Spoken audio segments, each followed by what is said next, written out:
Jeff, week 3 of fall camp, what are you seeing out of the guys at this point? We were crisp today. We're getting better. We've been very fortunate. We practiced long and hard and physical, and we've been, relatively healthy, and that's been a real blessing. And really feel good where we're trending. Now, we're a long ways away from where we need to get to, but we're trending in the right direction. What do you think that health part is attributed to? Your strength staff, just as the change in practices? Well, you hate to even speak on it. I don't want to say I'm a person that believes in jinxing something, but it was funny today. I literally said our offense is rolling really good, our defense is rolling really good. We were just really clicking. We were really crisp and sharp. And I literally said on the headset, this is the best we've looked in a long time. I said, now I know I just put the kiss of death on us, and we literally jumped off sides the very next play.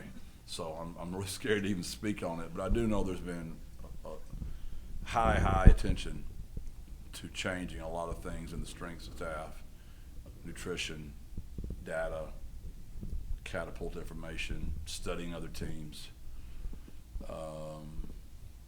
Just head coach did a deep dive reflected on, is it really just bad luck, this run of injuries we've had the last 3 years, or is there something we're not doing what's best for our players? And we think we might have found some stuff that's going to help us. Jeff, how important is the role of the tight end in this offense? We're talking to Houston Tom today. What do those guys bring to the table for you? Well, since we've been here, I remember telling y'all long ago, Barry London Jr. was a tight end coach. I was a tight end coach. Justin Burke was a tight end coach. My brother was a tight end coach. Hunter Ritterman, tight end coach. We got a lot of coaches in that room that have coached tight ends and recruited tight ends. So we feel like we're do a pretty good job of evaluating wide receivers and moving them to tight end, evaluating quarterbacks and moving them to tight end, recruiting tackles and making them tight ends. We've just done a pretty good job of evaluating and recruiting.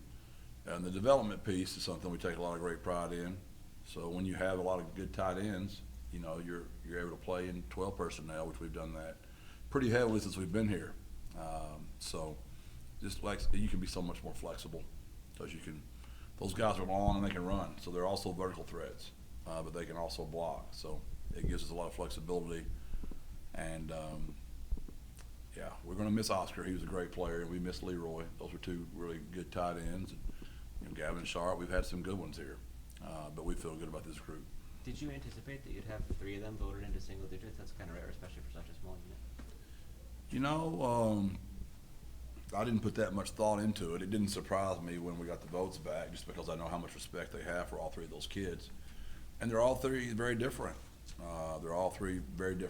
But I will say this, when we announced them to the team, Dan must be the crowd favorite because I'm sure his story is wonderful. 6 years, tons of injuries, just been a guy that I would say has flown under the radar, but made a lot of big plays for us here.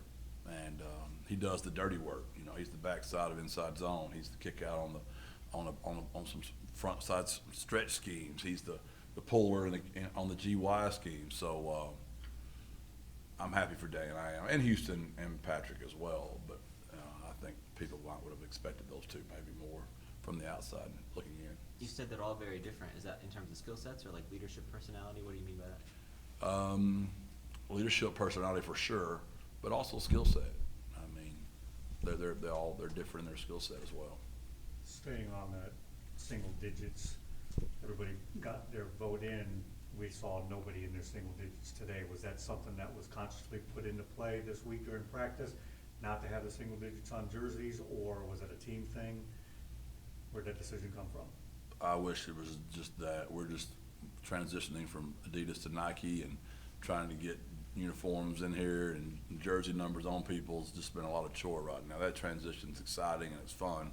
There's a lot of work that goes into all that kind of stuff. And right now Connor's just trying to make sure our stuff's ready for the A&M game. It's less practice, so that'll be fixed as soon as we have the time to get them all fixed and get that done. One thing that's different, I will add, one change we have made is this is not final right now. We're going to allow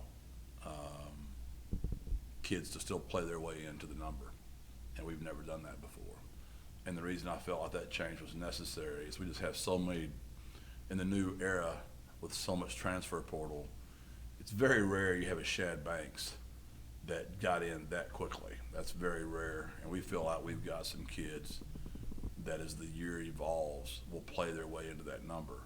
Now, I also told them anytime they ask me about that number, it's going to be another 1 week minimum before we even consider them. And anybody that they get the media to ask about it, it's a 1 month. They're off the talk for 1 month. So just in case any number DM and JJ on the down low say, hey, ask him about my single digit, that'll be another month on your suspension of your number.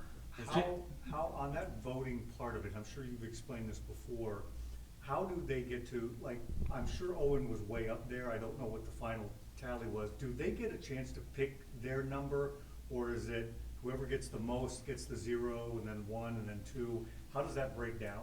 Yeah, they get to pick. Owen wanted to stay in 2. He got the most votes. So he wanted to stay in 2.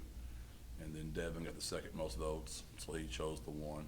And then Houston got the third most, so he chose the 0 on the offensive side of the ball. And then on the defensive side of the ball, those guys were all pretty close. So they just kind of, the 3 of them just got together and kind of decided what numbers they all wanted. And they're all really unselfish people, and they're just, if it's a high school number maybe or some kind of number that there's a special connection to, they're always very sensitive that other kids' wants. But yeah, that's kind of how we do it. It's a nightmare for a head coach, to be honest with you, because usually the EQ guy decides I'll hit bull, and here I am always dealing with approximately 20 numbers per year, and that's 1/5 of the roster, and I'm the one in there dealing with it, and I'm like, why did I ever think of this idiotic idea? For Houston to get the 3rd most votes on offense, what have you seen from him to be that guy? Why has he resonated with his teammates that way? I think his playmaking. I think those guys are really, he's made a lot of plays, and I just think that's probably what that was. Now, our guys had high numbers because some of those offensive guys were returners. It was pretty obvious. Defensive numbers were a little skewed more because there's just so many unknowns. And so it's just, I'm sure, I'm sure y'all are saying the same things. I mean, y'all are probably looking at us and going, well, we feel pretty good about this, and we're kind of wondering about this. Well, guess what? We're in here feeling the same way.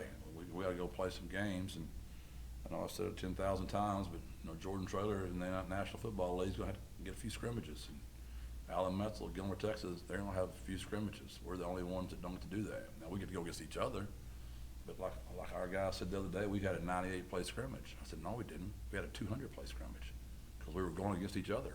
I mean, it's 98 times 2.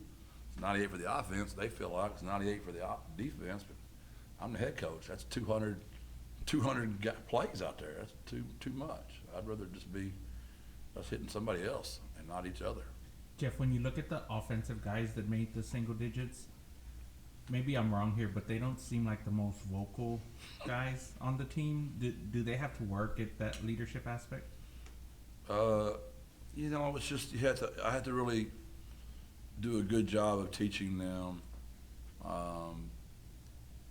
how to lead when you're not a natural talker. But to your point, on McAllen, they're just silent killers, all of them. Amador, I mean, you could put all those single digits on offense over there, and you'd think you're in the library. And you could put the defensive single digits right over there, and you would think you're in a pep rally. I mean, it's just total different kind of personalities. And you can lead both ways. I mean, I don't know. I mean, I didn't study Tim Duncan, but I know when he spoke, probably everybody listens. Like Corey Godnet, he doesn't speak a lot, but when he speaks, he's like E.F. Hutton. We all stop and we listen. So, what is it? Speak softly and carry a big stick. I'd say that's kind of what those guys on offense do. And then the defensive guys, I noticed you didn't fill all the numbers. Is that to what you were saying earlier about letting some guys work into there? We didn't fill the offense either. They're both, I believe, 3 to 4 numbers on both sides of the ball that are available. And I hope we're I hope we're filling them up. But they're going to have to earn that on their own. And I just think it's going to be another one of those deals as a head coach. I'm going to be frustrated that I did this because it's going to be something I'm dealing with all year long. But at the same time, I just think it's the right thing to do. think it's the right thing to do. Will it be another vote, or will it be coaches basically make that pick? What is it? What's the great quote by somebody? The greatest form of leadership is a dictator. As long as the dictator is good, this is going to be a what is that? I don't want to make up a word here. What do you say? That's dictatorial? What is that? Dictatorship? Dictatorial? I don't know. I think you just made up that word. Yeah, that was Dictating? I don't know. It's going to be a dictatorial decision. That doesn't sound good. Well, look that up. no. I want to cut that. Yeah. All right, Jeff. Thanks. Thank you. Appreciate it.